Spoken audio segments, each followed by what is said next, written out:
Boa noite, pessoal. A gente está aqui hoje numa live especial com o nosso querido Dr. Gabriel Romero, que é clínico geral, especialista em anestesia, que é um grande medo de quem teve a polio e a pós-polio. Então, o Dr. Gabriel está aqui nos dando o seu precioso tempo para dizer aquilo que ele tem de experiência com as pessoas com pós-polio.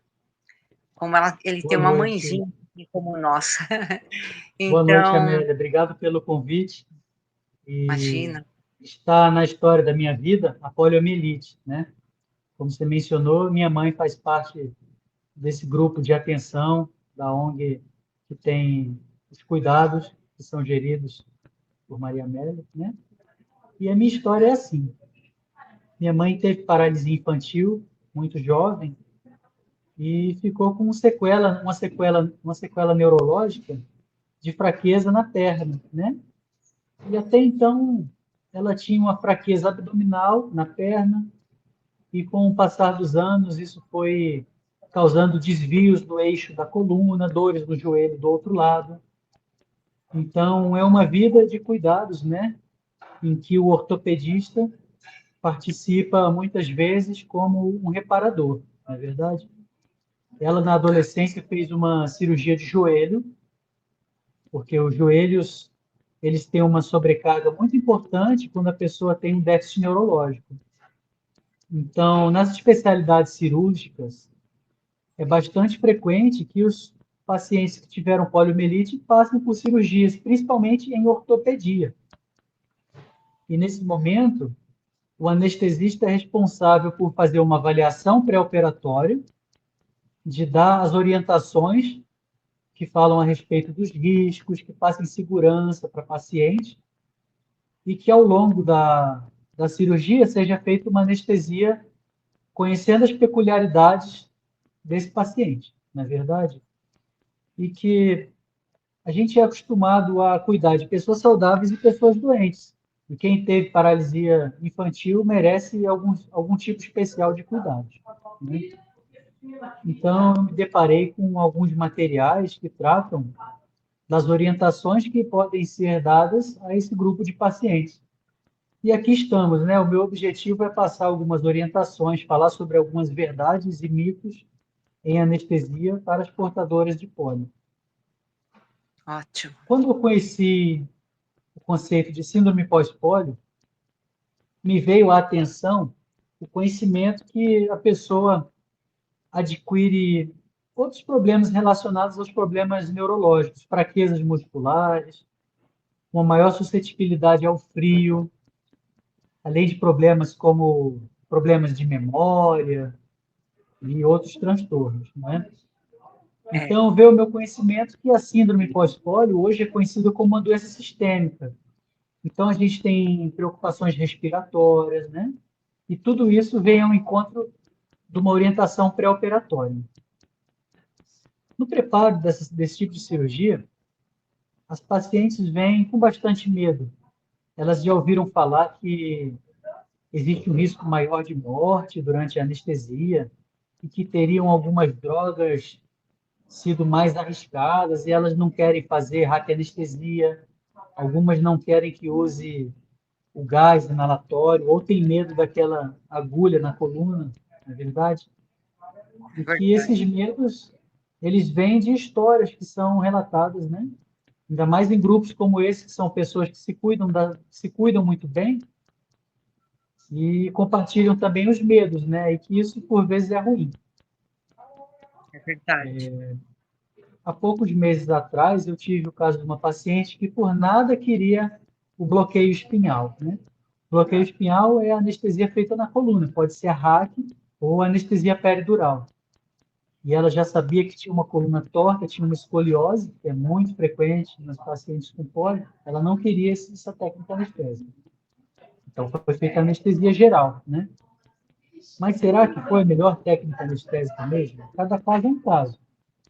Ela chegou com tanto medo, que o anestesista no dia optou por fazer anestesia geral. Então, se eu tivesse a oportunidade de tê-la atendido dias antes dessa cirurgia, eu teria orientado a fazer o bloqueio espinhal. Falaria para ela que é a técnica mais segura e menos dolorosa.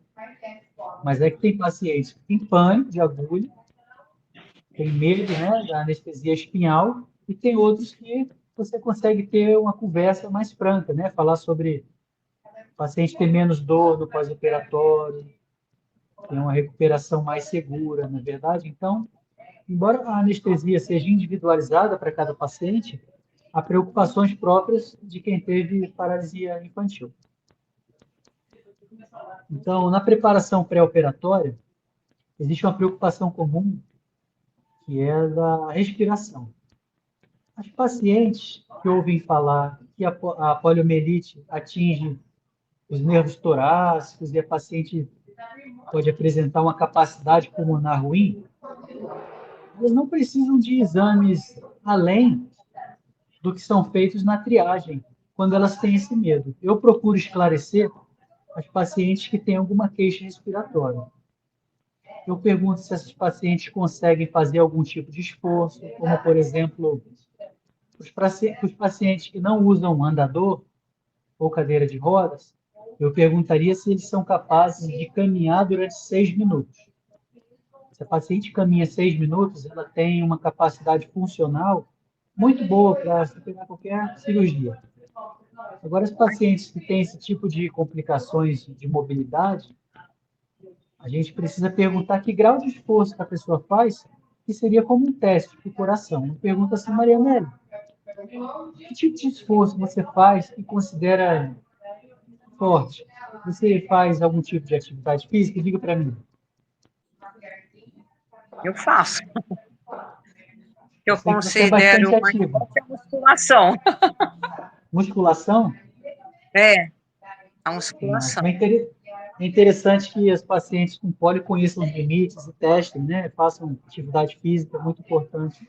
Então, eu perguntaria, você consegue fazer musculação durante bons 10 minutos, 20 minutos, sem Consigo fazer fadiga? durante 1 hora. Consegue fazer uma aula? Consigo fazer uma aula de 1 hora. Sente falta de ar, dor no peito? Não. Não, sinto dor nas articulações, mas depois, se eu fizer um repouso de 2 dias, eu fico legal. Mas 2 dias eu preciso para me refazer. Então, veja como é diferente, né? Tem pacientes que não conseguiriam ter como parâmetro caminhar 6 minutos. Outras Aí eu caminho precisam mais. ser questionadas especificamente em relação ao grau de esforço que elas conseguem ter, às vezes com as limitações de mobilidade. Então, as queixas respiratórias são muito específicas de cada caso. E a gente não pede os mesmos exames para todas as pacientes, né? Os pacientes mais graves, que devem ter um estudo mais aprofundado da função respiratória, eles podem fazer um exame que é a espirometria, que Respiro avalia a pulmonar. capacidade ventilatória, que são exames de escolha para pacientes que têm asma, para quem foi fumante durante muitos anos, para quem tem queixas muito específicas da parte respiratória. Não é um exame que eu peço para todos os pacientes com síndrome pós-pólio. Eu diria que para a minoria deles eu pediria algum exame respiratório diferente, sabe? Certo. Então, Então, basicamente, seria a espirometria e a.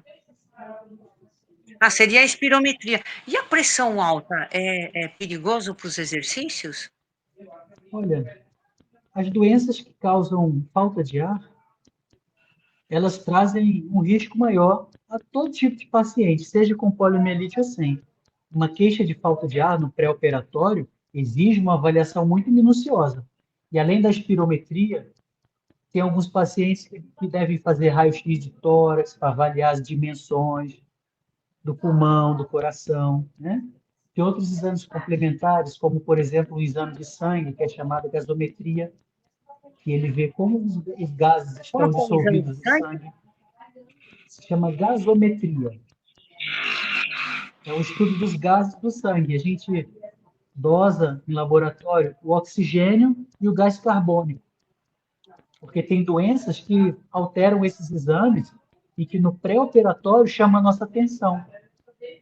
Uma preocupação que nós temos no pré-operatório é o seguinte: será que essa paciente vai ter muita falta de ar depois que acordar da anestesia? Será que ela vai perpetuar uma doença neuromuscular e ela não vai respirar bem? Porque, afinal de contas, a gente faz muita anestesia para cirurgia do tórax, né? Então, às vezes, o problema é um pedaço do pulmão que vai sair. Outras vezes, é uma doença neuromuscular, como, por exemplo, miastenia graves, pacientes asmáticos. Então, tem várias condições de doença que nos preocupam em relação à capacidade pulmonar depois da cirurgia. E esse é o medo da maioria das pacientes. Será que eu vou acordar da anestesia?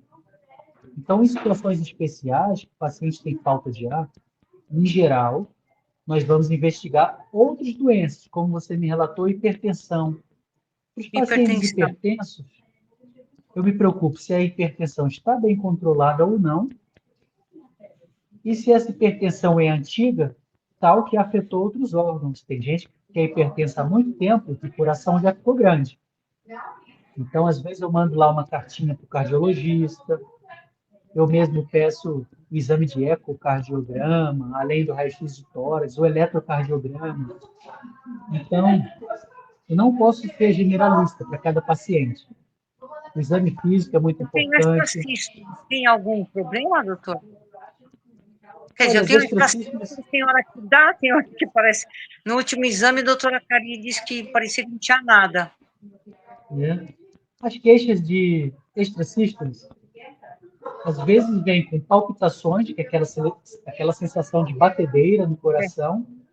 a Tem minha vezes era. que é só um, tem vezes que é só um eletro que alguém fez, olha, aqui tem extracístoles. Então, Ah, muitos cardiologistas já se perguntaram, será que extracístoles é um problema? Nem sempre. O que eu faço quando o entendi. paciente me relata extracístoles? Eu encaminho ao cardiologista, eu faço um exame do eletrocardiograma, que pode ver se realmente são frequentes essas queixas. Às vezes eu peço um exame da tireoide, exames hormonais que eu sei que podem afetar o ritmo do corpo, né? E, afinal de contas, extracístoles é uma alteração do ritmo cardíaco, né? Sim. E que na maioria das vezes o cardiologista é uma pessoa que complementa esse cuidado. Então, veja bem, o medo que a paciente tem de passar por uma cirurgia deveria ser discutido abertamente com esses especialistas, o anestesista, o cardiologista, por vezes o pneumologista, mas que geralmente o bom médico é aquele que sabe quando não pedir exames também. Olha, Maria Amélia, eu vejo que você tem extracístoles, você já fez alguns exames, você já fez um Holter, você já fez exames da tireoide, você é uma pessoa que é ativa, que não é sedentária. Então, cada caso deve ser visto individualmente. Extracístoles em pacientes que têm doença do coração, obesidade, sedentarismo, eu diria que são mais graves em pacientes que estão no peso bom para a altura, praticam atividade física. Então, não todo, na verdade, porque na anestesia a gente usa muito do conhecimento de clínica médica para saber orientar, para acolher, né? Então, a pergunta que deve ser feita, doutor, quais exames pré-operatórios eu devo fazer, uma vez que eu tenho poliomielite, síndrome pós-polio? Eu diria que, olha, eu vou te fazer algumas perguntas de uma anamnese, que provavelmente você não vai precisar fazer nenhum exame em específico. A maioria das vezes é nenhum exame. A preocupação que o anestesista deve ter é em assistir, ficar do lado, para ver se vai ter um despertar calmo, se não vai ter o efeito residual das drogas anestésicas. E quanto a isso, vamos ter um novo tópico, que são os anestésicos para os doentes de síndrome pós-polio. Vamos falar de farmacologia? De fármaco? Fármaco. Ok. Eu tenho Sim. certeza que as pacientes da síndrome pós-polio são boas pesquisadores de farmacologia, né? Sim, com A maioria certeza. das pacientes já usaram uma farmácia inteira. A maioria delas tem uma gaveta cheia de medicamentos vencidos, na verdade. É verdade. É verdade. Então, eu vou Bastante. apresentar algumas medicações que fazem parte dos anestésicos gerais. Eu vou apresentar algumas drogas que fazem parte dos anestésicos locais, que são feitos perto do nervo, e vou falar um pouquinho dos medicamentos para dor crônica, que eu verifico que muitos pacientes com problemas osteomusculares secundários da síndrome pós-polio também têm esses remedinhos na gaveta, não é verdade? Com Os certeza. anestésicos locais. É conhecido pelo grupo da síndrome pós-polio que a anestesia geral melhor tolerada é a anestesia venosa. Muita gente vai concordar que é melhor fazer anestesia venosa do que inalatória na síndrome pós-polio, porque essas drogas têm uma eliminação mais previsível e que dizem os leigos que a venosa é melhor que a inalatória. Porém, aí nós temos um mito. A anestesia inalatória é sim bastante segura nas pacientes que tiveram síndrome pós-polio.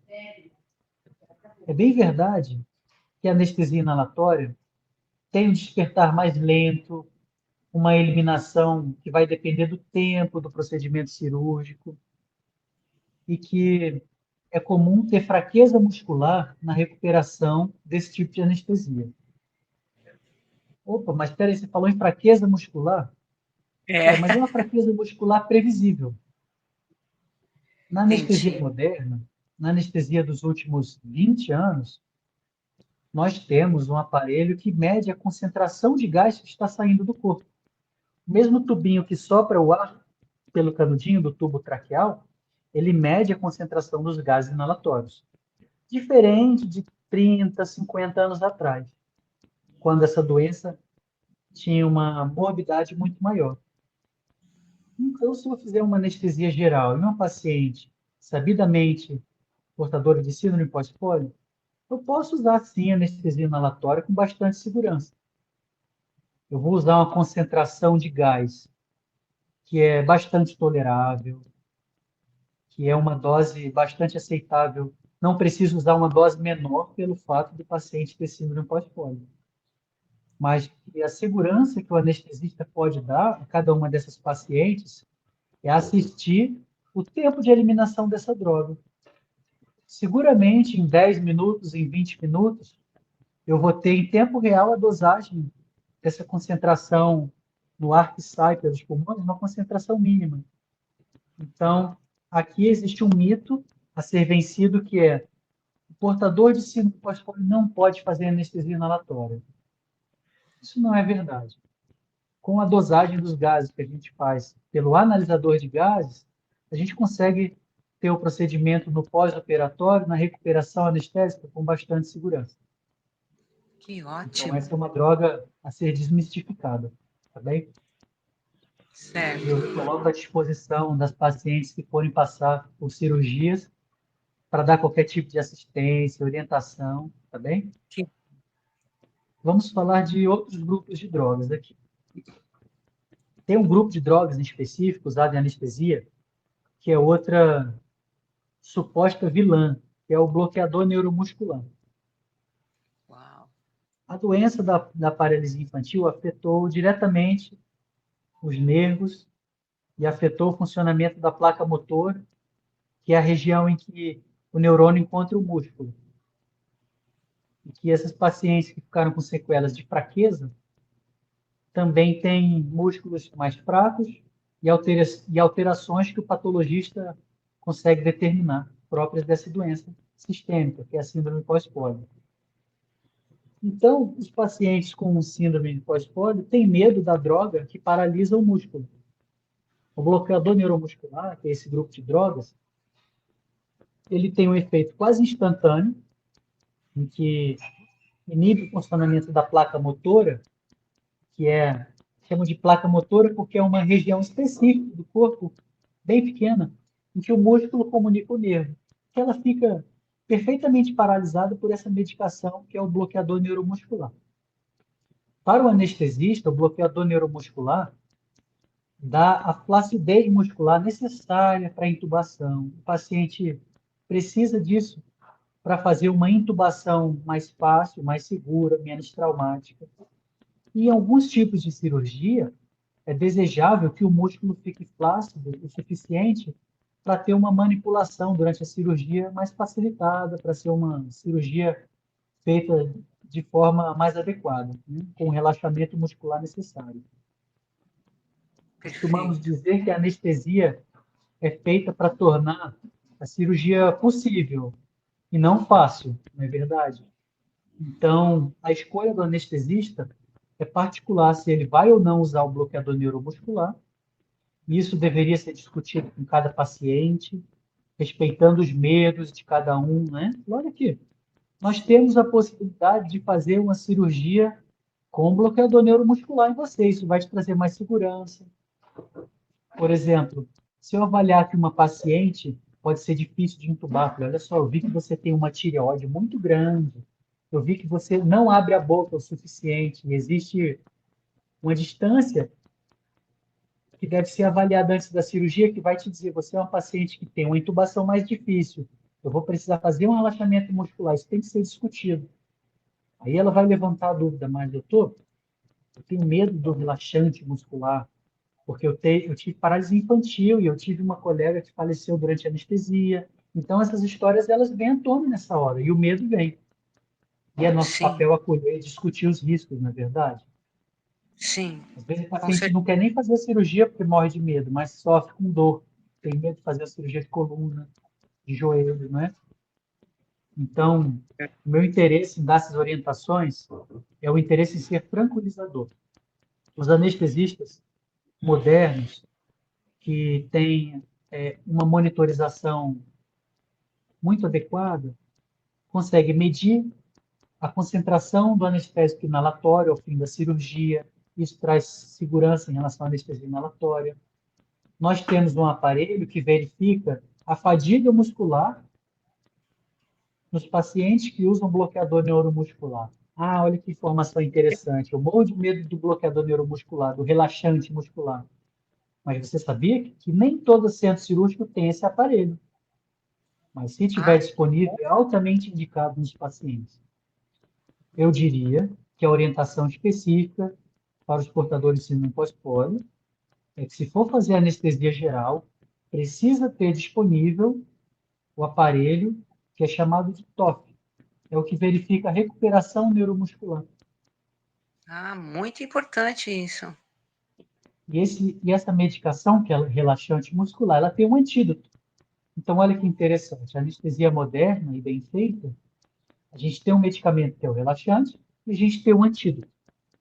E tão importante é, nesse grupo de pacientes que têm doenças neuromusculares, a gente verifica que houve relaxamento muscular e depois a gente verifica que deixou de ter o efeito relaxante neuromuscular. Então, olha que segredo bom. A gente precisa Muito usar o bom. aparelho chamado TOF para verificar se a função neuromuscular voltou ao normal. Caso Que ótimo. contrário, teríamos aí riscos, né, que devem ser conhecidos pelo anestesista. Certo. Então, existe um mito que é o medo dos relaxantes neuromusculares, mas precisamos conhecer que tem um aparelhinho que vai verificar que passou o efeito dessa droga. E esse é o truque, tá bom? Aham, certo. Então, pode usar relaxante muscular em quem teve síndrome pós-pólio. Porém, o anestesista deve conhecer que a pessoa tem essa condição de síndrome pós-pólio e tem um aparelho específico para anestesiar esse grupo, que é chamado TOF. Combinado? Como soletra esse nome, doutor? O TOF Como é soletra o nome TOF. dessa?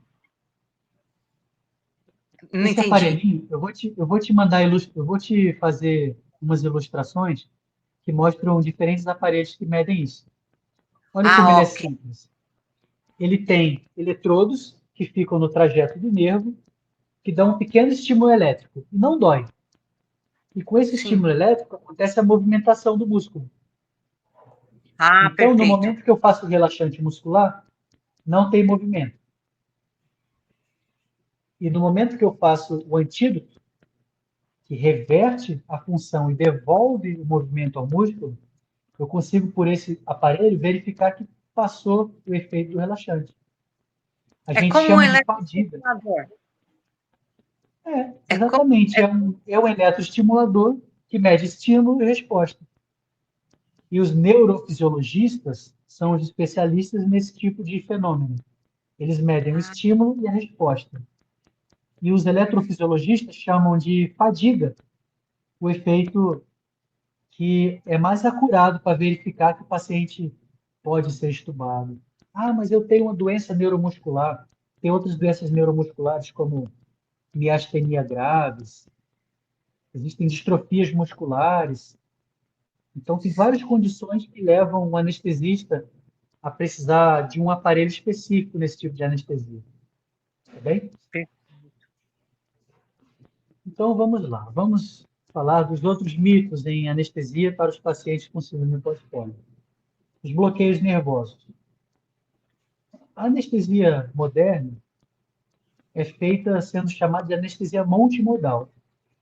É um conceito que a gente deve usar as menores doses de uma variedade de medicamentos para que a gente consiga fazer o paciente ter hipnose, ele dormir confortavelmente, que é para o paciente não ter dor durante nem depois da cirurgia, que é o efeito da analgesia, que é para o paciente ter amnésia, significa que não vai lembrar, né, daquele evento que ninguém quer lembrar, que é a cirurgia, nossa responsabilidade também, e para o paciente acordar o mais próximo do despertar normal do dia a dia. A gente chama esse normal de homeostase, né? Nós somos responsáveis por devolver o paciente bem quentinho e confortável de volta para o quarto para ele comer a comidinha e acabar com aquele jejum horrível, não é verdade? Então, de tudo isso eu nós acho que fui cuidamos. anestesiada por bons anestesistas. Você teve memórias boas e não ruins da sua Eu tenho. cirurgia ou da sua Não, tenho anestesia? duas ruins, mas a maior parte eu operei 14 vezes, doutor. A maior parte foi Nossa, tudo muito boa. pois é, eu acho muito pertinente toda a nossa iniciativa em falar sobre anestesia e cirurgia. Aham. Refletindo aqui, nós podemos fazer ciclos de conversas tratando de casos específicos. A gente tem todo o cuidado para fazer tudo isso de uma forma perfeita, né? Não ter dor, ter um soninho confortável, acordar bem quentinho, e que, dependendo da cirurgia, isso não é possível, né? Imagina, o anestesista cuida do motoqueiro que entrou debaixo do caminhão, do Nossa, homem que entrou na jaula do leão e ganhou uma mordida no meio da barriga. Então a gente nossa, cuida das cirurgias boazinhas e cuida das cirurgias grandes e graves, não é verdade? Então, embora verdade. nós sempre acolhemos e cuidamos, né?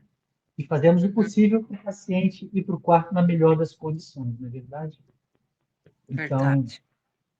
para todos esses Já casos, vejo, temos cuidados especiais. Nós somos o anjinho da guarda de quem está ali dormindo sem ver isso, nada disso acontecer, não é verdade? é verdade. Então, Tem voltando. nome de onde, doutor Gabriel? Escolheu a profissão certa. Eu gosto muito do que faço, mas eu não me sinto um deus como muitos médicos por aí se acham, né? E eu não sei surfar. Tá Muito bem. certo. Vamos voltar ao assunto de farmacologia. Eu Aham, vou falar a respeito das drogas que fazem os bloqueios nervosos, né? Dentre o grupo de medicações que são do mundo dos anestésicos, um dos mais antigos são os anestésicos locais. São as drogas especiais dos anestesistas. A exemplo da droga número um, que é a lidocaína. A lidocaína é um medicamento que a maioria dos médicos já usou para dar um pontinho num corte, num pé de quem pisou no caco de vidro. Para dar um pontinho na pele no momento que está doendo, a gente usa a lidocaína, que é mais conhecida. Porém, para o anestesista, essa é uma droga muito especial, que é uma droga tóxica. A gente deve conhecer qual a quantidade por quilo que a gente pode usar dessas medicações.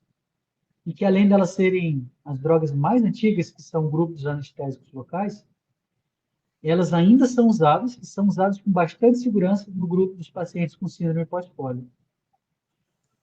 A anestesia moderna, e falando de anestesia moderna, eu usaria como conceito de anestesia multimodal, um pouquinho de cada droga, para ter menos efeitos colaterais, ela também pode ser feita com anestésicos locais. Então, quando nós temos a possibilidade de colocar o anestésico local para impedir a condução nervosa, como, por exemplo, a gente faz na raquianestesia, para impedir a sensibilidade e a dor naquele nível, ou para fazer anestesia peridural ou epidural, que a gente vai bloquear a sensibilidade e a dor no nível da coluna para baixo, a gente está fazendo uma anestesia que pode ser chamada multimodal. A gente vai evitar usar um monte de outras drogas que deprimem a ventilação, que trazem um risco respiratório, usando anestésico local. Então, tirando o mito que as pacientes têm medo de fazer hack e peridural, elas são sim possíveis e muito bem indicadas nos pacientes com síndrome pós-pólio. Ah, mas o que de diferente a gente pode fazer nas pacientes com síndrome pós-pólio? Eu verifico que é muito comum as pacientes terem a coluna torta, né? Terem escoliose, cifose, terem a coluna que se acomodou às dores que são laterais de quem teve síndrome pós-pólio, né? Então, é Ah, tão comum fazer cirurgias ortopédicas em joelho, em quadril, que esse medo da hack e da peridural deve ser discutido com o anestesista. A boa prática é feita com a agulha mais fina possível. Quando eu converso com essas pacientes, eu pergunto assim: a senhora já fez a hack? Aí elas falam assim: já, eu morro de medo da hack. Eu fiz uma cesariana 30 anos atrás ou 40 anos atrás. Se eu perguntasse para minha mãe, mãe, você tem medo da agulha da hack? Ela fala, tenho. Eu já fiz uma anestesia, hoje eu tenho 37 anos. Ela falaria, eu fiz uma anestesia 37 anos atrás e a agulha era grossa que eu lembro da dor. Aí eu diria, mãe, hoje em dia a agulha é mais fina. Então eu começo comparando. 30 anos atrás era uma agulha mais grossa, hoje em dia é mais fina. Eu já começo a tranquilizar a paciente.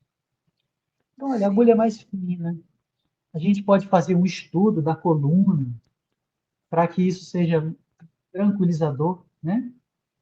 Você sabe que quando a minha filha nasceu, eu tive o cuidado de fazer ultrassom da coluna da minha esposa, Daniele, para saber quantos centímetros deveria entrar com a agulha. Então, é aham. possível usar ultrassonografia para avaliar a hack ou a peridural em uma coluna que tenha uma escoliose mais acentuada. É importante Ainda que não isso. seja um exame, ainda que seja um exame pouco frequente para fazer hack peridural, é possível. O principal é a orientação. Olha, é Tem perfeitamente cabível fazer a hack ou a peridural. Então,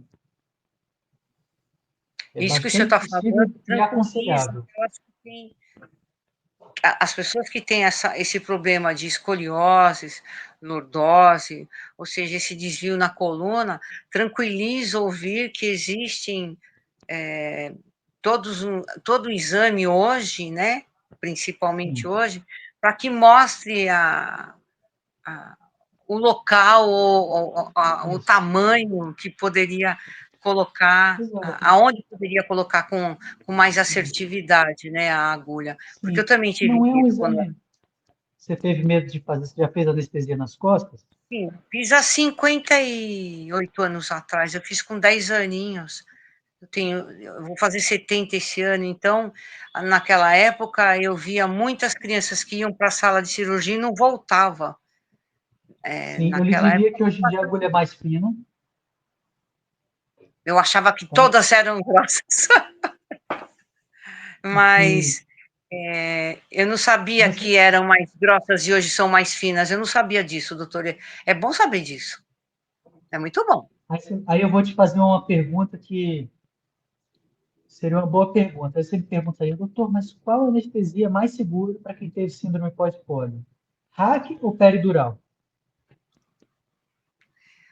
E essa é uma E a pergunta capciosa. diferença das duas, mas eu acho que eu fiz a hack, eu não sei a diferença da hack para peridural.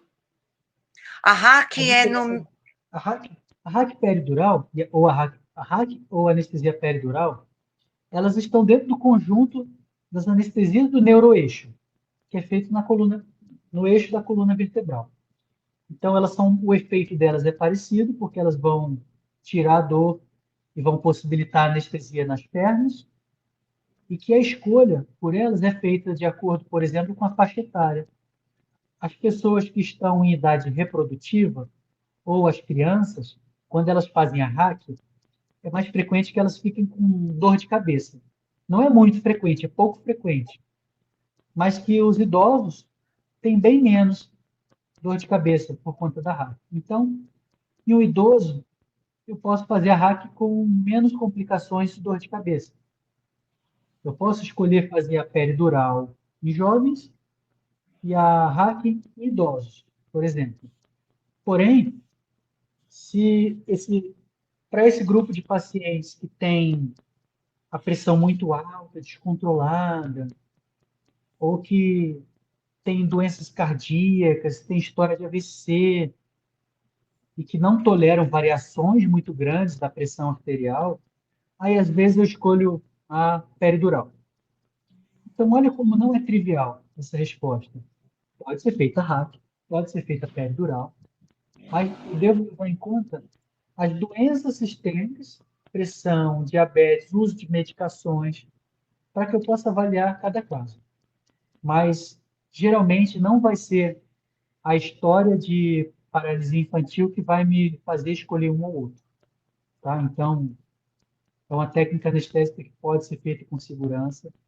E o fato de eu conseguir colocar a medicação mais perto da coluna costuma me dar uma recuperação bem menos dolorosa quando comparada à anestesia geral.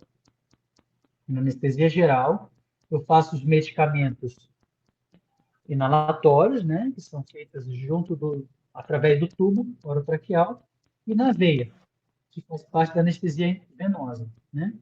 E que o efeito dessas drogas vai ser proporcional à eliminação das drogas através do sangue, pelos rins, pelo fígado, ou mesmo no plasma sanguíneo.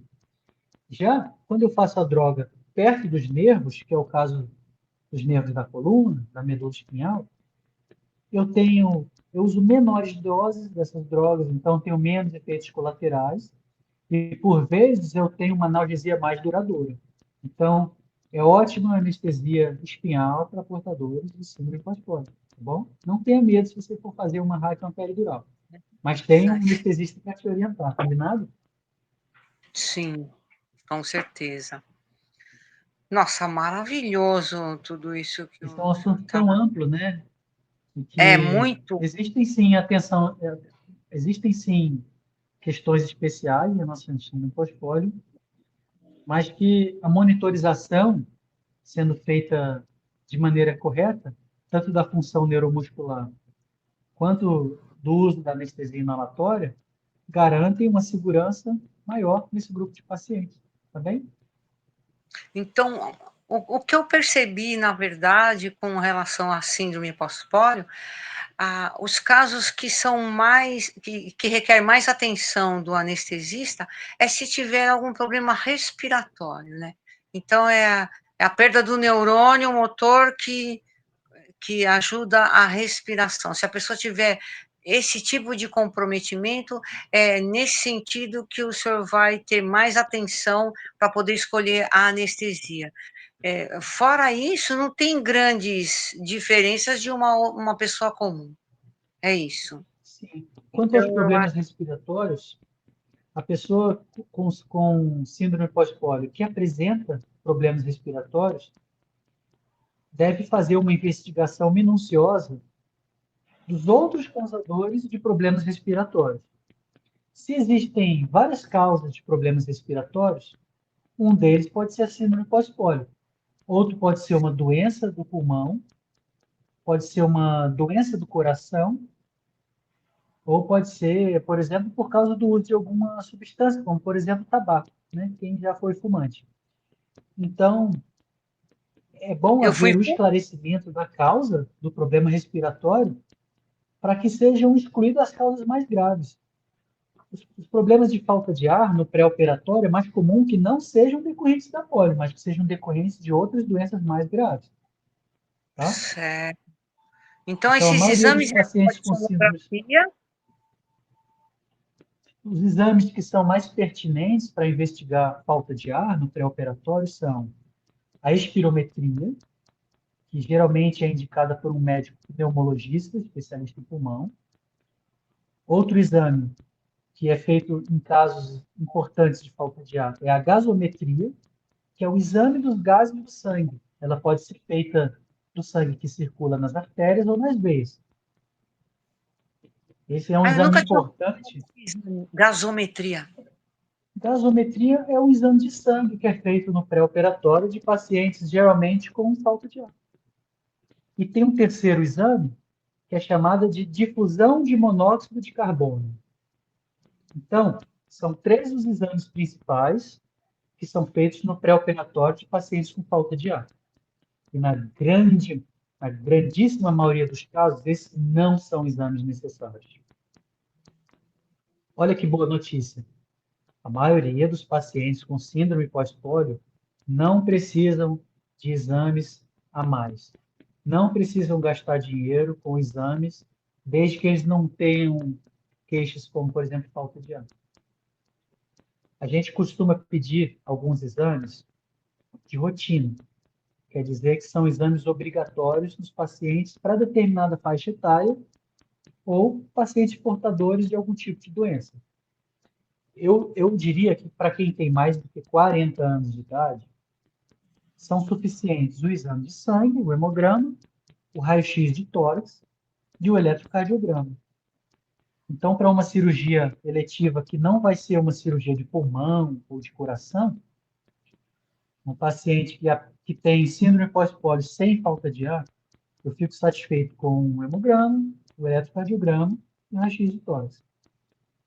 Se eu for a fundo na minha anamnese e descobrir que você tem falta de ar fazendo algum esforço leve, ou que você tem extracístoles, aí eu vou investigar melhor, vou mandar para o cardiologista, eu vou discutir um caso, vou entrar em contato diretamente com ele para investigar. Mas para a maioria dos casos, não precisa fazer esses três exames. Esses são exames que são específicos de quem tem algum tipo de queixas. Então, não é para sair correndo para fazer esses três exames, não. Na maioria das vezes, eles não serão necessários, tá bem? Perfeito. Nossa, Se eu que fosse, maravilha. se eu fosse Como que as pessoas portador vão de síndrome acalmar o pós-polio, coração? eu acho que existem mais mitos do que preocupações que são aterrorizantes. Se eu É fosse dar verdade. uma recomendação para médicos anestesiologistas e para pessoas que vão fazer algum tipo de cirurgia no futuro próximo, eu diria o seguinte: perguntem ao seu anestesista se é necessária ou se é indicada a monitorização do relaxante muscular. Ele vai conhecer que existe uma monitorização do relaxante neuromuscular. Vocês hoje em dia adoram pesquisar no Google, né? Pesquisem TOF, TOF, é como a gente chama carinhosamente o aparelho que vê a função neuromuscular, é o TOF. Fala assim, doutor, eu preciso usar o TOF na minha anestesia? Aí ele vai dizer, interessante que use sim. E como toda Certo. profissão, existem profissionais mais atentos e menos atentos. E, para mim, é obrigatório o uso dessa monitorização chamada TOF em portadores de síndrome pós-polio para anestesia geral. É obrigatório, tá? Tá Combinado? certo. Combinado. Então, a gente pode pedir para o pessoal, se alguém tiver alguma dúvida, deixar aqui nos comentários.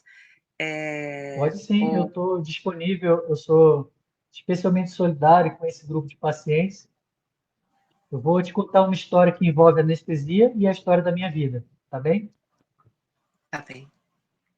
A minha mãe, Silvia Helena, ela faz parte desse grupo e ela dá uma atenção muito especial às pessoas que têm essa mesma síndrome pós-polio, né? Levando em conta as limitações pessoais dela. E teve uma época da minha vida que eu morava em Brasília, que a gente ia algumas consultas lá no Hospital Sara Kubitschek, que ainda tem ótimos ortopedistas, e lá eu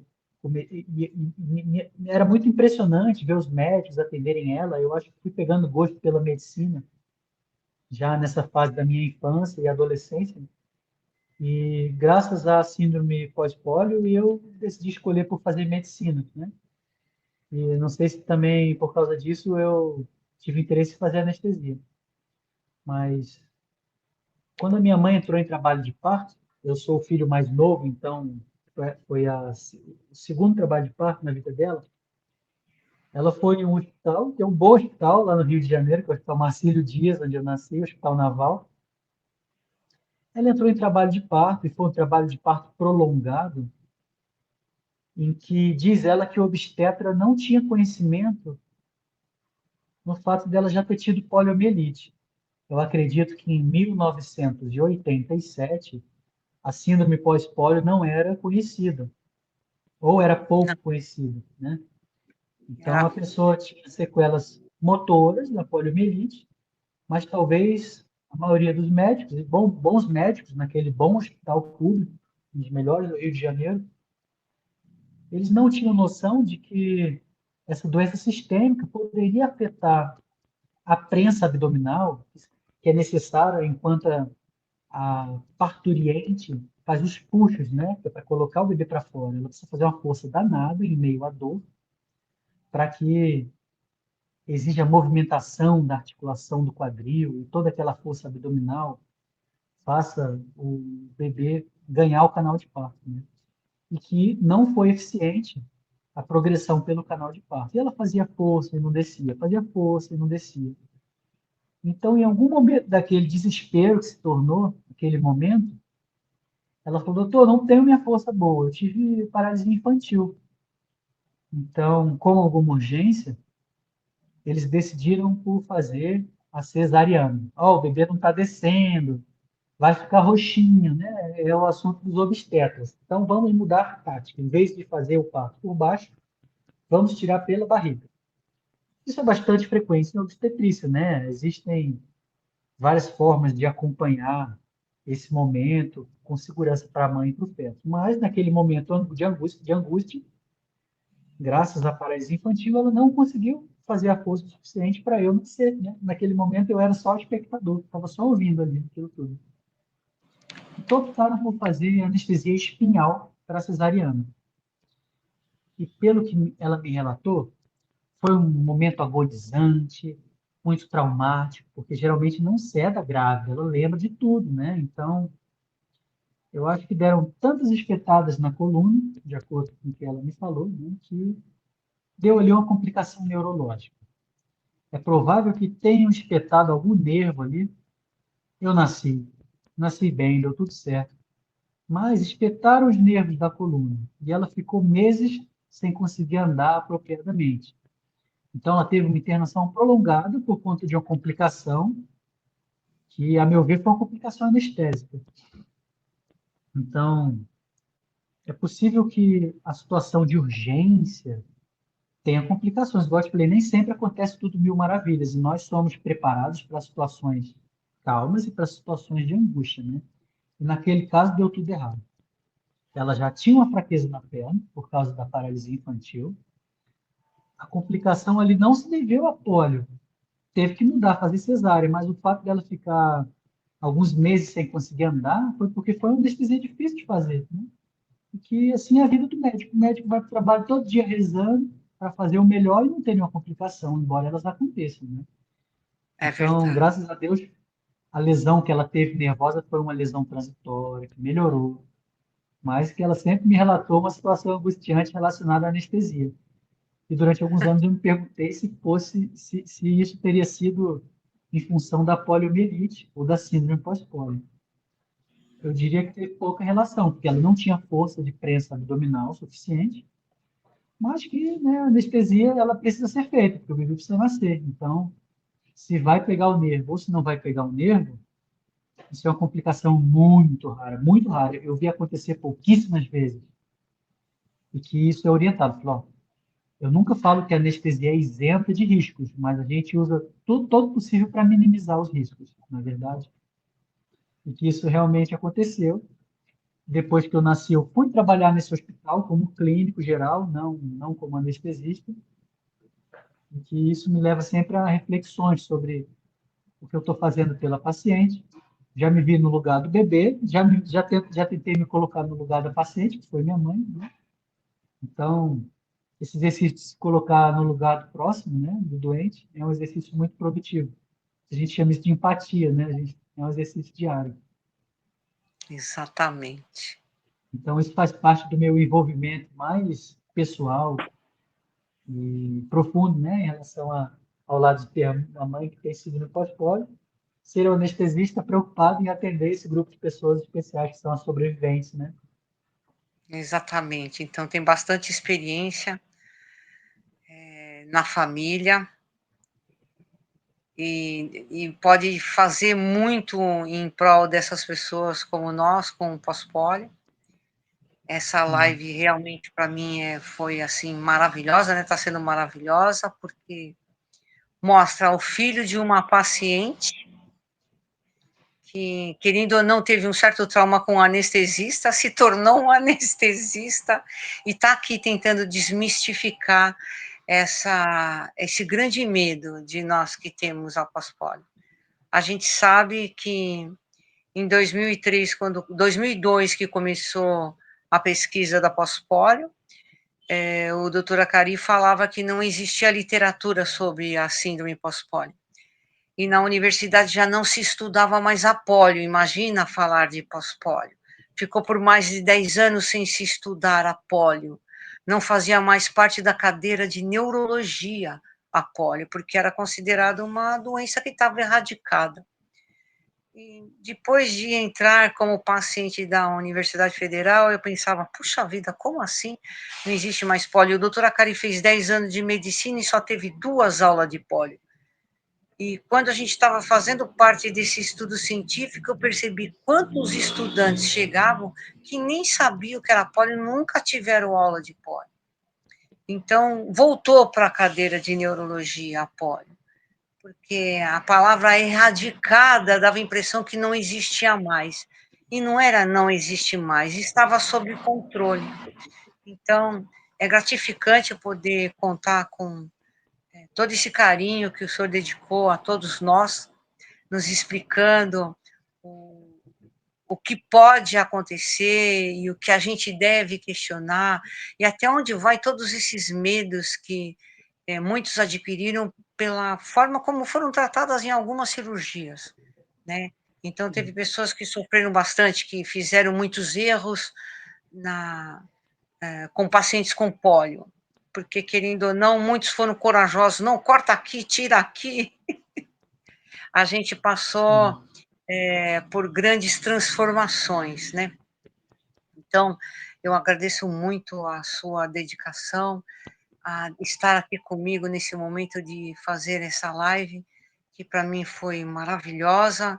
Espero poder a gente ter mais acesso a esse tipo de informação, porque eu acho que realmente a informação alivia o sofrimento da gente. O que causa todos esses medos é a falta da informação daquele profissional que vai fazer isso na gente. Então, é grandioso nesse momento que a gente está vivendo, poder falar com o doutor Gabriel Romero sobre a anestesia. Então, eu agora já posso dizer que eu já não tenho mais medo. Eu sei que existem exames que eu posso fazer, que vai me acalmar o coração, e existem anestesistas como o senhor, o nome de anjo, que realmente é o anjo que cuida da gente para a gente voltar bem. Então, eu agradeço muito pela oportunidade de estar perto Amélia, de alguém como o senhor. te agradeço demais por me dar a abertura, por falar com essas pessoas e eu acho que eu aprendo muito mais do que eu trago de informações, né? Porque através do projeto de atenção em saúde, projeto de reabilitação que eu estou iniciando para esse grupo de pacientes, eu tenho tido mais contato com os pacientes que têm problemas únicos, né? Tem gente que tem dor crônica, tem gente que tem pouca mobilidade e cirurgias muito frequentes. Então, eu estou aprendendo como que é me colocar no lugar desses pacientes, né? E te agradeço muito por também ser uma divulgadora desse tipo de conhecimento, que ao encontrar um grupo, que eu acho que serve como um grupo de apoio, né? Que as pessoas possam ter um motivo juntos, é muito mais completo do que fazer a pesquisa por si só no Google, né? Sim, Quando a com pessoa certeza. entra num grupo de pós-polio, eu acho que ela pode ter muitas dúvidas respondidas, que pode ser a dúvida de uma pessoa, né? E eu acho que tem outros médicos envolvidos nesse mesmo cuidado, nessa mesma atenção, que vão conseguir colaborar de pontos de vista diferentes, né? Que Aham. para mim vai ser sempre uma alegria poder fazer parte e trazer algum tipo de esclarecimento, tá bem? Obrigado pela oportunidade, tá bem, Maria? Que isso. Eu vou deixar aqui embaixo na bio dessa live o nosso e-mail para quem quiser participar do projeto, para quem quiser Tá, conhecer, pode escrever para que a gente passa tudo para o doutor Gabriel. combinado. Eu É, vou deixar o meu e-mail pessoal para que quem perfeito. tiver interesse em participar de reabilitação, nós temos um grupo de fisioterapeutas e educadores físicos que têm sido voluntários para ter algum tipo de contato e atividades online.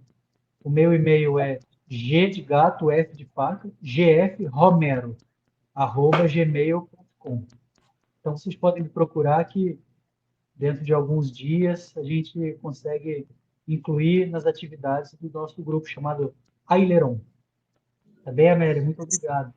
Então, é G de gato, F de Fernando, Isso. Romero, É gf romero, Romero. Tudo junto, arroba gmail.com. gmail.com. Eu vou deixar também na Isso bio mesmo. o e-mail do doutor Gabriel, para que as pessoas que queiram escrever direto para ele fiquem à vontade, tá bom? Então, Combinado. agradeço, uma super boa noite, um bom trabalho, que o doutor Gabriel está no meio do trabalho, está dentro do hospital, cuidando das pessoas, então agradeço muito esse momento que a gente teve.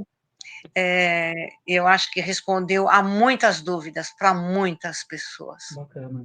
Eu continuo Obrigada, doutor. disponível para outras discussões e outra troca. Eu gosto de contar histórias, pode me chamar, tá bem? Ok, ok. Obrigada, uma boa noite, doutor Gabriel. Tchau, um beijão. Outro, tchau. Tchau.